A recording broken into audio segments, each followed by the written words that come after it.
to come to this country with nothing in some instances. That's the what we hear a lot about. I know, my family they didn't come from a lot, and actually have the audacity to come here and create and build and benefit entire communities and cities, and we're even seeing the world is a tremendous reminder.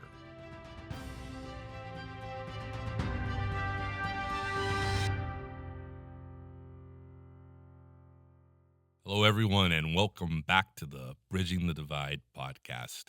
Today's show's a fun show because up until today, I have, as I've shared with you in the past, been made it clear that I want to address this issue of bridging the economic divide by helping you with resources in terms of knowledge, hope, a little bit of vision, because as we've seen, bridging the divide isn't going to come necessarily from policy. It's not going to necessarily come from government. In my mind, it comes from what we do to create that change, to create that force of economic energy that requires everyone around us to pay attention to.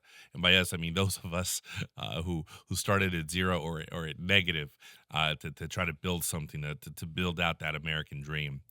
But today's show is great because I was recently having dinner in the Silicon Valley and a restaurant in the Silicon Valley, and one of our audience listeners came up to me and said, "Hey, Rolando, I think it'd be great if you did a podcast episode on the economic contributions of the immigrant community." He said that it was important to him because that's a big way to bridge that divide, an example of bridging that divide through at times very insurmountable odds. And the more I thought about it, the more I realized it was not just a great topic, but it was also very timely topic, given some of the things that we're seeing. But I hope inspirational too, right? Because the reality is, yes, I think some of us will say things don't feel right at the moment. But that's not to say that things haven't always felt right for people that came before us, and they're not going to feel right for people that come after us.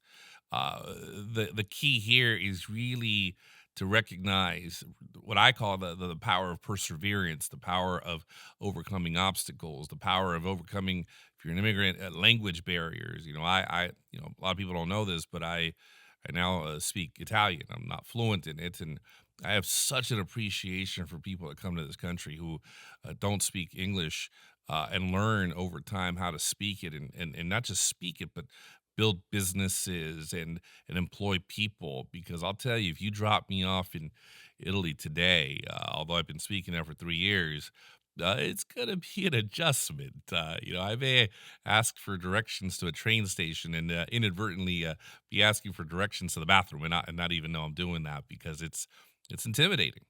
But I today kind of wanted to take a moment to salute the contributions of the immigrant population, one that I am proud to be a descendant of, like many of you. Actually, let me clarify, all of you, because all of us come from immigrant populations, whether it be Mexico, whether it be Italy, whether it be Ireland, whether it be Germany, whether it be Argentina, Central America. We all come from those roots. And I think this is something we should all be proud of and embrace. But in the context of bridging the divide, I think it's even more timely to talk about it because at the end of the day, it's these businesses that are going to sustain our communities. It's these businesses that are going to employ our friends and our family. And it's these businesses that are still succeeding and persevering, regardless of the political climate. They're going to ensure that this country continues to move forward in the way it's supposed to. So let's really take a little snapshot. In 2024, the American Immigration Council put out a report. And in that report, they stated that 46% of Fortune 500 companies were founded by immigrants or their children, and that those new immigrant Fortune 500 firms collectively generated, now listen to this number, 8.6 trillion, trillion in revenue. This was during fiscal year 23-24.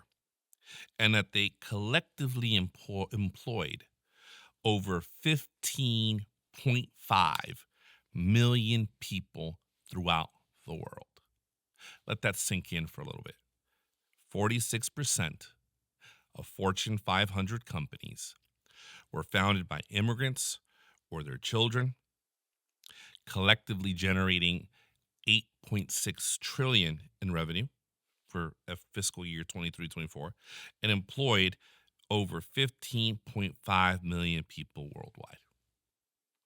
Now, regardless of your political, affiliations, this isn't that conversation, but you have to be impressed by the fact that people came to this country and created economic opportunities where their success reverberates not only through the country but throughout the world and employs many of us, 15.5 million plus people. More localized, in 2024, the Harvard Business School put a report and put together a report. And in that report, when they were looking at self-employment and what's called, quote, Main Street entrepreneurship, essentially your mom and pop stores, between 2016 and 2020, according to them, 21.5% of all self-employed individuals in the U.S. were immigrants. And that was up from 14% in 2000. And in that same report, when they were looking at the role of immigrants in new business formation, what they determined was that about a quarter of new employer businesses in the U.S. immigrant. They also determined that immigrants were 30.9% of new business formation in 2023, per an update in 2024 that they cited. And they also determined that roughly about, and I think this was a stat from USA Facts, that 17% of new business owners were foreign born. Essentially, 1 in 3 founders were either immigrant or children of immigrants. Wow. Wow. That is not just the economic engine of your Main Street. That is also the employment of your friends and your neighbors. That is also the economic redevelopment of communities of, for example, blighted, where immigrants are the ones who are willing to take that risk and start that restaurant or start that Zumba class. I've seen a lot of those, and invest into a community, revitalize a community. Now, why am I telling you this from a macro level? Well, let me bring it down to the micro. To come to this country with nothing in some instances, that's what we hear a lot about. I know, my family, they didn't come from a lot, and actually have the audacity to come here and create and build and benefit entire communities and cities, and we're even seeing the world, is a tremendous reminder to all of you listening out there that regardless of how you're feeling right now, and I don't just mean the political, but I'm talking about also, am I ready? Is it perfect timing? Is my product ready to go? Just go. Just go. Just go out there, put one foot in front of the other, and get the work. Because the reality of it is, for those of us that have taken the idea of being business owners, we also knew from the very beginning that it was never going to be easy. And we didn't know what that difficulty was going to look like. We just knew that it was coming. It was coming in waves. Hell, sometimes it comes every day. Sometimes you wake up in the morning knowing damn well your day is going to be one problem after another, after another, after another. And somehow, out of love to what you're doing, out of conviction to what you're trying to create, you keep going. And so my message to you all today is this. All of us have the capacity. Desire is not enough. Capacity is not enough, though. We now have to convert that capacity and that desire into actual action. And there are people who came here with nothing but a dream, who had nothing but vision and dream. Oh, yeah. And an excessive commitment to hard work to turn those dreams into a reality. Who came here and said that no matter how tough the odds were going to be, they weren't going to give up that dream and those opportunities. I know people who, for example, bakeries doing really, really well. I know people who own tech companies doing really, really well. I know people who own landscaping services doing really, really well. House cleaning services doing really, really well. All of them immigrants. And so when I talk to them and they share with me how happy they are to be able to do this, not just provide for their family, but help provide for other families. Because that's what you are when you're an employer. You're not just responsible for your family, you're responsible for everyone else that works for you too. To see that excitement, to see that energy, knowing for some that the environment right now is feeling really, really painful to just interact on a daily basis. And they still have that hope and they still have that optimism. And it's going to take that collective hope and that collective optimism for us to continue moving forward. And so today's message to you all, thank you to my audience member out there who brought this idea to me, because I thought it was a great idea actually when I thought about it. Today's show is intended to remind you that as difficult as things are, people that have built the foundation for us to walk on have gone through more difficult, have gone through pain, and perhaps that is something that where a lot of us are going through right now. And it is our job to continue building, to continue paving the way so that we can continue moving forward.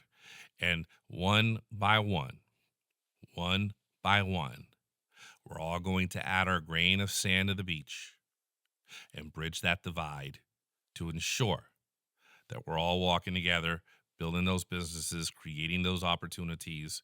Because imagine that if we didn't have the investment of immigrant energy into this country, that 46% of Fortune 500 companies would not exist. And we wouldn't have that 8.6 trillion in revenue generated. And we wouldn't have that over 15.5 million people working worldwide. It truly takes that dreaming married with action, married with resiliency to make the American dream of starting your business a reality. And if you're listening, thank you for listening. You know that it takes us all doing our part to continue creating the economy that we seek, because through that, we're going to change communities in the way that we want to see them change and grow. And through that, we are going to be able to bring people together. All right, everyone. Thank you for listening. Thank you for bridging the divide with me. Until next week.